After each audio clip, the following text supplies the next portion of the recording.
Train থেকে উঠেছি আমি বাইরে, ক্যামেরা হাত দিচ্ছ কেন? ট্রেনের থেকে ভাড়া কত আমি জিজ্ঞেস করে নিয়েছি, 30 টাকা ভাড়া। তুমি দাও নাই? হ্যাঁ ভাঙো না ভাঙো, তোমার সাথে কি আমার রিজার্ভে কথা হয়? হ্যাঁ তা আমি 100 টাকা দিয়ে আমি একা আসতাম। কে ছোট লিগগিরি করছে? এগুলো হচ্ছে স্ক্যাম করছো। এখন ভুল করছে তুই। আমি বললাম আমার পাশে এখন যেই ট্রেনটা আছে সেটা কিন্তু খুবই জনপ্রিয়।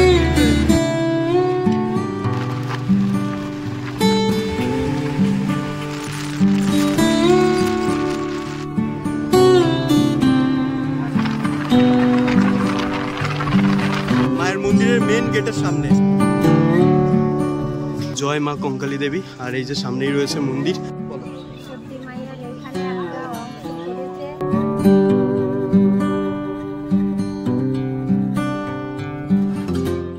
হেই হ্যালো বন্ধুরা, আমি প্রভাস, আরো একটা নতুন ভিডিওতে তোমাদেরকে স্বাগত জানাই। আমি এখন আছি হাওড়া স্টেশনের 11 নম্বর প্ল্যাটফর্মে, আর আমার পাশেই রয়েছে জনপ্রিয় একটি ট্রেন হাওড়া রাধিকাপুর কুলিক এক্সপ্রেস। তো এই ট্রেনে করে আমি যাব বোলপুর শান্তিনিকেতন এবং সেখানে গিয়ে যাব কঙ্কালীতলা মায়ের মন্দির। কঙ্কালীতলা হচ্ছে একটি খুবই জাগ্রত হিন্দু ধর্মের শক্তিপীঠ বা সতীপীঠ, সেই মন্দিরে যাব এবং তোমাদেরকে আমি সেই মন্দির ঘুরে দেখাবো, সাথে এই কুলিক এক্সপ্রেসের ট্রেন জার্নির অভিজ্ঞতা তোমাদের সাথে শেয়ার করব। এই ট্রেনের আগে 3টে জেনারেল আছে এবং পেছনেও কিন্তু 3টে জেনারেল কোচ আছে, আর মধ্যেখানে এসি চেয়ার কার এবং নন এসি চেয়ার কারও রয়েছে। হাওড়া স্টেশন থেকে 8:55 ছেড়ে আমাদের এই ট্রেন বোলপুর শান্তিনিকেতনে গিয়ে পৌঁছাবে 11:37। ওই প্রায় 1.5 ঘন্টার মতো টাইম লাগবে 157 কিলোমিটারের জার্নি সম্পন্ন করতে। তো আমি কিন্তু আজকে এই ট্রেনের জেনারেল কোচে জার্নি করছি। এই হচ্ছে আমাদের কোচ, হচ্ছে ট্রেন। তো চলো উঠে পড়ি ট্রেনের মধ্যে। হাওড়া থেকে কিন্তু বেশ ফাঁকা ফাঁকা এই ট্রেনটা যাচ্ছে। তো বন্ধুরা 8:57 আর আমাদের ট্রেন ছেড়ে দিল হাওড়া জংশন রেলওয়ে স্টেশন। এই ট্রেনে যেহেতু 3 রকম ক্লাস রয়েছে, যেমন AC chair car, non AC chair car এবং জেনারেল। তো এসি চেয়ার কারের ভাড়া 300 টাকা, নন এসি চেয়ার কারের ভাড়া 80 টাকা এবং জেনারেল টিকিট 70 টাকা। যেই টিকিটে আমি আজকে ট্রাভেল করছি হাওড়া থেকে বোলপুর শান্তিনিকেতন। ফার্স্ট টাইম আমি হাওড়া মেন লাইন, যেটা ব্যান্ডেল জংশন হয়ে যায়, তো সেই রুটে যাব হাওড়া থেকে বর্ধমান।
আমাদের ট্রেন পালসিট স্টেশন ছাড়িয়ে একটুখানি দাঁড়িয়ে আছে। তো চলো সেই ফাঁকে আমি তোমাদেরকে বাথরুমটা দেখাই, এই ট্রেনের জেনারেল কোচের বাথরুমটা কেমন। তো বন্ধুরা এই হচ্ছে বেসিন, বেসিনে কিন্তু বেশ সুন্দর জল আসছে, আর সাথে দেখতে পাচ্ছ একটা বড় আয়না আছে। আয়নাটাতে বাস একটু নোংরা হয়ে আছে। এই সাইডে একটা টয়লেট আছে, আর সাথে এই সাইডে একটা টয়লেট আছে। এই সাইডের টয়লেটটা কিন্তু দেখো ইন্ডিয়ান স্টাইল টয়লেট, সাথে রয়েছে এখানটাতে বেসিন। বেসিনে কিন্তু বেশ সুন্দর জল আসছে, আর সাথে রয়েছে দেখো ফ্ল্যাশ, আর এখানটাতে রয়েছে হুক। তো পালসিট স্টেশনটা ছেড়েই কিন্তু দাঁড়িয়ে আছে আমাদের এই ট্রেনটা। প্রায় 20 মিনিট হয়ে গেল, দেখো সিগন্যাল কিন্তু এখনো রেড।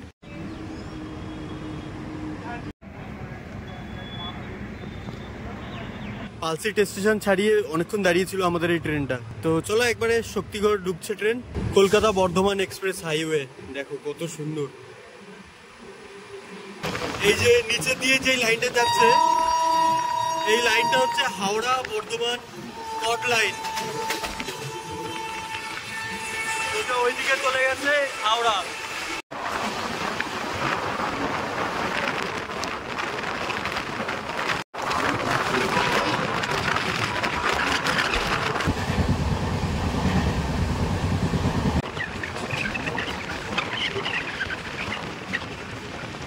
তো বন্ধুরা ঘড়ির কাঁটায় এখন সময় 10:57, নির্ধারিত সময় থেকে 5 মিনিট লেটে আমাদের ট্রেন এখন এসে পৌঁছে গেছে বর্ধমান জাংশন রেলওয়ে স্টেশন। এই স্টেশনে 2 নম্বর প্ল্যাটফর্মে দিয়েছে আমাদের ট্রেন। এই স্টেশনে আমাদের ট্রেনের মাত্র 2 মিনিটের হল্ট রয়েছে।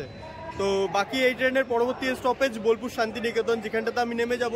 তো চলো একবার তোমাদের সাথে বোলপুর গিয়ে আবার কথা বলছি। ট্রেনের মধ্যে এরকম ঠান্ডা ঠান্ডা ফ্রুটি পাওয়া যাচ্ছে, এটার দাম পড়লো 20 টাকা, একটা নিয়ে নিলাম। বর্ধমান জাংশন থেকে কিন্তু প্রচুর মানুষ ট্রেনে উঠেছে। দেখো ট্রেনটা আগে কিন্তু হাওড়া থেকে ফাঁকা ফাঁকাই এসেছিল, এখন প্রায় ভরেই গেছে, আরো ভিড় হয় এই ট্রেনটা।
হাওড়া স্টেশন থেকে 157 কিলোমিটারের ট্রেন জার্নি সম্পন্ন করে জাস্ট 10 মিনিট লেটে আমাদের ট্রেন এসে পৌঁছে গেছে প্রত্যেকটা বাঙালির ভালোবাসার শহর, আবেগের শহর এবং আমাদের প্রিয় কবি বিশ্বকবি রবীন্দ্রনাথ ঠাকুরের স্মৃতি এবং সমৃদ্ধিতে ভরা বোলপুর শান্তিনিকেতন। তো এখন যাব বোলপুর স্টেশনের বাইরে। তোমরা কিন্তু প্রান্তিক স্টেশনে নেবে, মানে বোলপুরের পরের স্টেশন ছিল প্রান্তিক, তো এই প্রান্তিক স্টেশনে নেবেও কিন্তু কঙ্কালীতলা পর্যন্ত যেতে পারো। বন্ধুরা এই হলো প্রান্তিক স্টেশন, আর এখানে কিন্তু রয়েছে টোটো স্ট্যান্ড। তো এই টোটো দাদার কাছে শুনে নেবো। তো দাদা কঙ্কালীতলার ভাড়া কি আছে, রিজার্ভে বা শেয়ারে? 5 জন হলে 100 টাকা। 5 জন হলে 100 টাকা, এটা শেয়ারে তাই তো? আর যদি রিজার্ভে যেতে যায় তাহলে তার ভাড়া কিরকম? 200 টাকা। 200 টাকা। তো স্টেশন থেকে বেরিয়ে আমাদেরকে যেতে হবে চিত্রা মোড়ে। তো চিত্রা মোড়টা ঠিক এই দিকটাতে পড়ছে, ওইখান থেকে তোমরা কিন্তু কঙ্কালীতলা যাওয়ার জন্য বাস পেয়ে যাবে। স্টেশনের বাইরে বেরিয়ে অটো করে নিলাম, এই অটোতে করে যাব হচ্ছে চিত্রা মোড় বাস স্ট্যান্ড। তো বন্ধুরা স্টেশন থেকে 20 টাকা টোটো ভাড়া দিয়ে আমরা চলে এলাম চিত্রা মোড়, আর এখান থেকে কিন্তু বাস পাওয়া যায় কঙ্কালীতলা যাওয়ার জন্য। ওই যে দূরে দেখা যাচ্ছে এই যে বাস চলে এসছে আমাদের। তো এই বাসে করে যাবো এখন কঙ্কালীতলা কালী মন্দির। বাসে করেই যাওয়ার ইচ্ছে ছিল কঙ্কালীতলা মায়ের মন্দির, কিন্তু বাসে যেই পরিমাণে ভিড় ছিল বাধ্য হয়ে উঠতে হলো আমাকে টোটোতে। তো এই বাস স্টপ থেকে কিন্তু তোমরা চাইলে টোটোতে করেও যেতে পারো কঙ্কালীতলা। শেয়ারে গেলে 30 টাকা, আর যদি তোমরা রিজার্ভ করে যেতে চাও তাহলে ওই 100 টাকা মতন পড়বে। বোলপুর স্টেশন।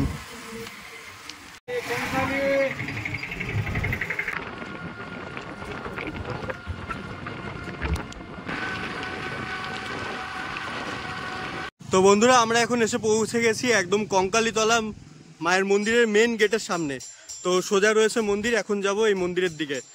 টোটোতে করে আসার সময় টোটোওয়ালার সাথে কিন্তু বেশ ভালোভাবে কথাটা বলে নেবে, ভাড়া সম্পর্কে সবকিছু আলোচনা করে নেবে। এখানটাতে কিন্তু বেশ সুন্দর একটা স্ক্যাম হওয়ার চেষ্টা হয়, বুঝলে। আমি এসেছিলাম শেয়ারে 30 টাকা করে লাগতো, এখানটাতে এসে বলছে যে 60 টাকা লাগবে, মানে অন্যরকম একটা ব্যাপার স্যাপার। তো সব রকম কথাবার্তা বলে তারপরে টোটোতে উঠবে, প্রচুর স্ক্যাম হয়।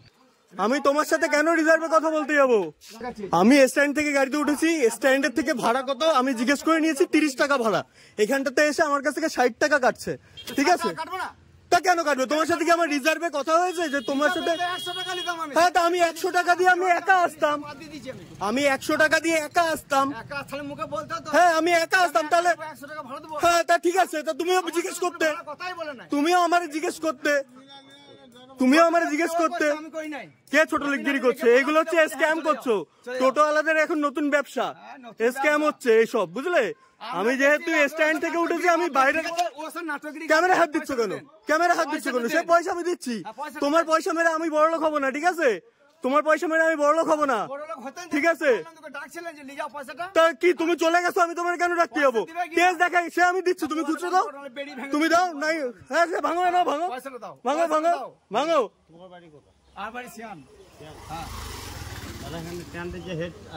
আমি হেড এখন ভুল করছে কি আমি এরোপ্লেনে উঠেছি আগে সেটা বলো। হ্যাঁ টোটো তো, তাহলে আমি স্ট্যান্ড থেকে যখন উঠেছি, স্ট্যান্ডে যখন 30 টাকা ভাড়া, তাহলে আমি তোমার কাছে কেন জিজ্ঞেস করতে যাবো? তোমার প্লেনের কি আলাদা ভাড়া? তোমার প্লেনের কি আলাদা ভাড়া আগে সেটা বলো। হ্যাঁ তাহলে আমি যদি তোমার গাড়িতে রিজার্ভেই আসতাম, আমি 100 টাকা দিয়ে একা আসতাম, আমি 100 টাকা দিয়ে একা আসতাম। এই স্ক্যামার, মুখ চিনে রাখো, ঠিক আছে? হ্যাঁ তো দিয়ে দাও। আচ্ছা আচ্ছা ঠিক আছে।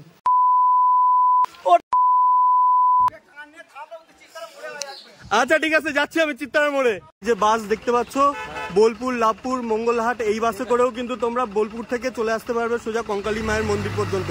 ভাড়া পড়বে 15 টাকা, আর টোটোতে ওই শুনলেই তো 30 টাকা। তোমরা কিন্তু দাম ঠাম একটুখানি ভালো করে শুনে টুনেই আসবে, স্ক্যাম কিন্তু প্রচুর হচ্ছে। তো বন্ধুরা, এই মন্দিরের পথেই কিন্তু রয়েছে, এই পাশে দেখতেই পাচ্ছ পার্কিং জোন। তো এইখানটাতে কিন্তু তোমরা তোমাদের সাথে আনা বাইক বা 4 চাকা যে কোনো গাড়ি বলতে পারো কিন্তু এখানটাতে পার্কিং করতে পারো। তো পার্কিংয়ের জন্য আলাদা আলাদা ব্যবস্থা আছে, আর পার্কিংয়ের ভেতরেই রয়েছে কিন্তু বেশ সুন্দর একটা মন্দির। ফেরার সময় ওই মন্দিরটা ঘুরবো আর তোমাদেরকেও দেখাবো। মন্দিরের আগেই কিন্তু দেখো কত সুন্দর ফুলের ডালা, সাথে কিন্তু প্রসাদ, ফুল, মালা, বেলপাতা সবকিছু কিন্তু এখানটাতে কিনতে পাওয়া যাচ্ছে। ডালাগুলো দেখো কত সুন্দরভাবে এখানটাতে সাজানো রয়েছে। দূরে এই যে জায়গাটা দেখছো, এটা কিন্তু শ্মশান। তো কঙ্কালী মায়ের মন্দিরের পাশেই রয়েছে এই শ্মশানটি। এইদিকে রয়েছে মন্দিরের রাস্তা, আর এইদিকে রয়েছে সেই শ্মশান, আর শ্মশানের পাশেই রয়েছে কোপাই নদী। তো এইখানটাতে দেখতে পাচ্ছ একদম মন্দিরের মূল গেট কিন্তু এটা, জয় মা কঙ্কালী দেবী। আর এই যে সামনেই রয়েছে মন্দির। তো চলো মন্দিরটা ভালোভাবে তোমাদেরকে ঘুরে দেখাই। এই শক্তিপীঠে দেবী গর্ভা দেবী নামে প্রসিদ্ধ ও ভৈরব রুরু নামে পূজিত হয়।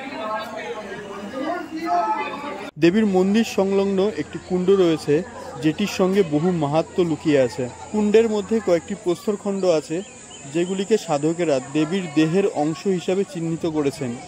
এই প্রস্তরখণ্ডগুলি 20 বছর অন্তর কুণ্ড থেকে তোলা হয়। পূজার পর সেগুলিকে পুনরায় কুণ্ডের জলে ডুবিয়ে দেওয়া হয়। কথিত আছে, কঙ্কালীতলার কুণ্ডের সঙ্গে কাশীর মণিকর্ণিকা ঘাটের সঙ্গে সরাসরি সংযোগ আছে। কঙ্কালীতলার সঙ্গে জড়িয়ে আছে নানা রকম অলৌকিক ঘটনা, তাই পর্যটকদের কাছে এই স্থান আকর্ষণীয় বটে। কঙ্কালীতলা গুপ্ত তন্ত্র সাধনার জন্য খুবই বিখ্যাত। সাধকদের পাশাপাশি এখানে সারা বছর সাধারণ পর্যটকদের ভিড় লেগেই থাকে।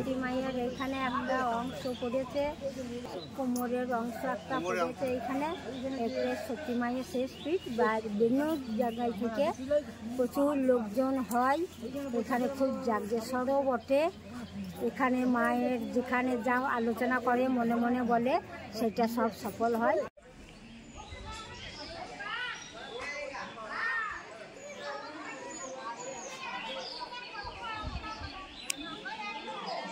তো বন্ধুরা, আমরা এখন মন্দির ঘুরে চলে এলাম একদম কোপাই নদীর ঘাটে। পেছনেই রয়েছে ঘাট, দেখো। আর এই সাইডে কিন্তু প্রচুর দোকান আছে ছোটখাটো। তো যখন এখানটাতে বড় করে পুজোটা হয় তখন কিন্তু এই দোকানগুলো সব খোলা থাকে, বা মেলার সময়ও খোলা থাকে। এখন একটা মাত্র দোকান খোলা দেখছি। আর এই যে ঘাটেই দেখতে পাচ্ছ সামনেই রয়েছে নদী, আর ঘাটেই পাশে রয়েছে দেখো নদী, মানে গঙ্গা আরতি করবার জন্য কিন্তু এখানটাতে সেই গঙ্গা আরতির স্ট্যান্ড, বেশ সিংহাসন বলে এগুলোকে। এই সিংহাসন কিন্তু আমাদের কলকাতায় বাবুঘাটেও কিন্তু এরকম রয়েছে, আর বারাণসীতেও কিন্তু রয়েছে। খুব সুন্দরভাবে কিন্তু এখানটাতে গঙ্গা আরতি করা হয়। তো এই গঙ্গা আরতি দেখবার জন্য কিন্তু তোমাদেরকে সন্ধ্যা ওই 6:30 নাগাদ আসতে লাগবে। বিশ্বকবি রবীন্দ্রনাথ ঠাকুরের লেখা সেই ফেমাস যেই কবিতাটা আমরা ছোটবেলায় পাঠশালায় পড়েছিলাম, আজকে আমি সেই নদীর সামনেই। এই হচ্ছে কোপাই নদী। আর যেই কবিতাটা বিশ্বকবি রবীন্দ্রনাথ ঠাকুর আমাদের জন্য লিখে গেছেন, সেই কবিতাটি হলো, আমাদের ছোট নদী চলে বাঁকে বাঁকে, বৈশাখ মাসে তার হাঁটু জল থাকে, পার হয়ে যায় গরু, পার হয় গাড়ি, 2 পাশ উঁচু তার, ঢালু তার পাড়ি। দেখো কোপাই নদী কত সুন্দর, এরকম এসে এরকম গিয়ে আবার ওই সাইড দিয়ে টার্ন, বেশ একে বেঁকে কিন্তু এই নদীটি প্রবাহিত হয়েছে। খুব সুন্দর লাগছে কিন্তু নদীটা। আর এই নদীটি কিন্তু একদম কঙ্কালীতলা মায়ের মন্দিরের একদম পাশেই অবস্থিত। আর এই সাইডে রয়েছে শ্মশান, যেটা তোমাদেরকে আগে আমি দেখালাম। ওই পাশে ঘাট ছিল, কিন্তু ঘাটে মহিলারা স্নান করছে, সেই কারণে ঘাটে আমি ভিডিও করলাম না। এই সাইড থেকেই তোমাদেরকে দেখানোর চেষ্টা করছি। বেশ সুন্দর জায়গা, বিকালবেলার দিকে তোমরা এখানটাতে আসবে, খুব সুন্দর একটা সময় কাটবে। তো বন্ধুরা, ঘুরে দেখলাম বোলপুর শান্তিনিকেতন কঙ্কালীতলা মায়ের মন্দির, মানে কঙ্কালীতলা সতীপীঠ। বেশ সুন্দর একটা মন্দির কিন্তু এই কঙ্কালীতলা। পার্কিং এর ভেতরে যেই মন্দিরটা আছে আমি তোমাদেরকে বলেছিলাম যে দেখাবো, সেই মন্দিরটা হচ্ছে এই দেখো। এটা হচ্ছে কাল ভৈরবের মন্দির। যেহেতু প্রত্যেকটা সতীপীঠকে রক্ষা করবার জন্য ভগবান শিব ঠাকুর তার কাল ভৈরব রূপে সতীপীঠকে রক্ষা করবার জন্য রয়েছে, ঠিক তেমনি এই কঙ্কালীতলার পাশেই রয়েছে এই কাল ভৈরব মন্দির। আজকের ভিডিওতে আমি তোমাদেরকে দুটো জিনিস দেখালাম। এক হচ্ছে তোমরা কিভাবে হাওড়া থেকে বা কলকাতা থেকে বোলপুর শান্তিনিকেতন বা কঙ্কালীতলা মায়ের মন্দির পর্যন্ত আসতে পারবে, সাথে কঙ্কালীতলাতে কিরকম কি পুজো দেওয়ার নিয়ম আছে, সাথে মন্দির কখন খোলে, সবকিছুর ইনফরমেশন তোমাদেরকে কিন্তু এই ভিডিওতে আমি দেওয়ার চেষ্টা করলাম। ভিডিওটা অনেকটা বড় হয়ে গেছে, শেষ করতে লাগবে। তো দেখা হচ্ছে তোমাদের সাথে পরবর্তী কোনো একটা ভিডিওতে। ততক্ষণের জন্য ভালো থেকো, সুস্থ থেকো, টাটা।